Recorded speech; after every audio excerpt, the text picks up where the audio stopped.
चला. संपूर्ण महाराष्ट्रामध्ये गेले 3 दिवस झालेल्या अतिवृष्टीमुळे अहमदपूर तालुक्यातील आणि चाकूर तालुक्यातील शेतकऱ्यांच्या सोयाबीन पिकाचं अतोनात नुकसान झालेलं आहे.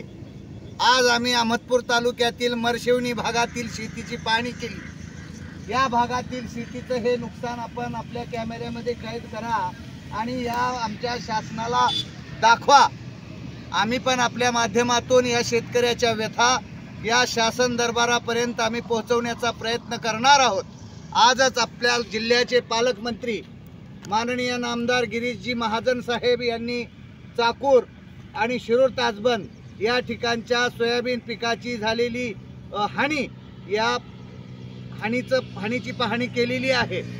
आम्ही या मरशिवनी भागामध्ये अहमदपूर तालुक्यातली भारतीय जनता पार्टीच्या सर्व पदाधिकाऱ्यांच्या उपस्थितीमध्ये आम्ही या ठिकाणी आज ही पाहणी केलेली आहे. भारतीय जनता पार्टीचे तालुकाध्यक्ष प्रताप पाटील, जिल्ह्याचे उपाध्यक्ष ओमभाऊ पुणे, राजाभाऊ कल्याणे, आपले या ठिकाणचे शेतकरी, ज्या शेतकऱ्यांचं नुकसान झालं आहे ते शेतकरी या ठिकाणी उपस्थित आहेत. आमचे अहमदपूर शहराचे भारतीय जनता पार्टीचे नेते निखिलजी कासनाळे, शंकर भुरे पाटील, संभाजी पाटील आदी सर्व पदाधिकारी, गणेश शेटकर यासह आज आम्ही संपूर्ण वेगवेगळ्या ठिकाणी पाहणी केलेली आहे.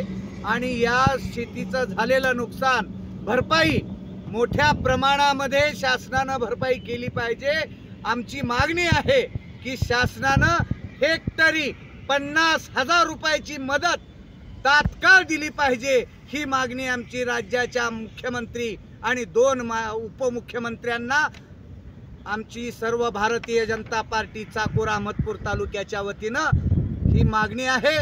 या शेतकऱ्यांच्या या मागण्यासाठी जर शासन उदासीन राहिलं, सरकार आमचं जरी असलं तरी आम्ही रस्त्यावर उतरायला सुद्धा मागे पुढे पाहणार नाही, हे आपल्या माध्यमातून शासनाला सांगू इच्छितो.